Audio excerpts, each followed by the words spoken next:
On a crisp April weekend in 1948, Arthur Miller, who was 33 and enjoying his first flush of fame after the Broadway success the previous year of his play All My Sons, waved goodbye to his wife Mary and their 2 young children in Brooklyn and set off for Roxbury, Connecticut, where he had recently purchased a colonial house, which stood at the aptly named intersection of Tophet, another word for hell, and gold mine.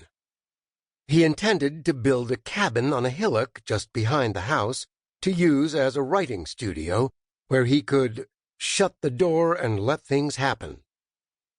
It was a purely instinctive act. Miller, who later traded up from that 44-acre property to a 110-acre spread on Painter Hill, a few miles down the road, told me in 1998. I had never built a building in my life. Miller had a play in mind, too. All he knew so far was that it would be centered on a traveling salesman who would die at the end, and that 2 of the lines were, "Willie? It's all right. I came back." Words that to Miller contained the whole disaster in a nutshell. "I mean, imagine a salesman who can't get past Yonkers," he said. "It's the end of the world. It's like an actor saying, 'It's all right. I can't speak.'" As he worked on the cabin, he repeated those 2 lines like a kind of mantra. "I kept saying, as soon as I get the roof on and the windows in, I'm going to start this thing," he recalled. And indeed, I started on a morning in spring. Everything was starting to bud. Miller had fashioned a desk out of an old door. As he sat down to write, his tools were still stashed in a corner of the studio, which was as yet unpainted and smelled of raw wood. "I started in the morning, went through the day, then had dinner, and then I went back there and worked till, I don't know, 1 or 2 o'clock in the morning. It sort of unveiled itself. I was the stenographer. I could hear them.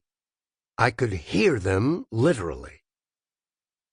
When Miller finally lay down to sleep that first night, he realized that he'd been crying. "My eyes still burned, and my throat was sore from talking it all out and shouting and laughing," he wrote in his 1987 autobiography, Time Bends.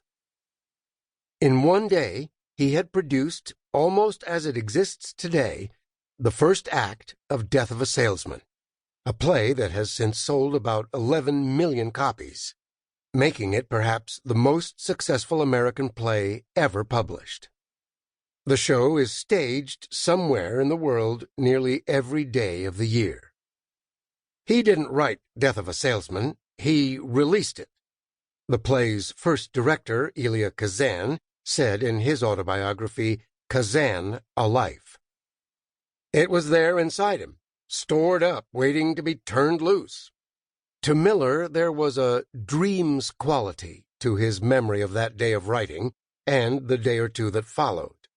In his notebook for Death of a Salesman, a 66-page document chronicling the play's creation that is kept with his papers at the University of Texas at Austin, he wrote, "He who understands everything about his subject cannot write it. I write as much to discover as to explain." Bewildered, exhausted, and at the end of his tether, Willie has been driven crazy by his dream of winning and his fear of losing.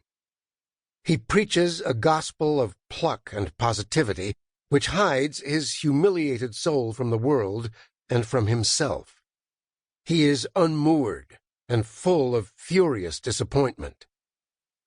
"I have such thoughts. I have such strange thoughts," he confesses to Linda, his loving but beleaguered wife. His children, Biff and Hap, whom he force-fed dreams of glory in childhood, have become in adulthood enemies of promise, undermined by the very lessons of competition they learned at their father's knee. After that first day of inspiration, It took Miller 6 weeks to conjure up the second act and make Willie remember enough so he would kill himself.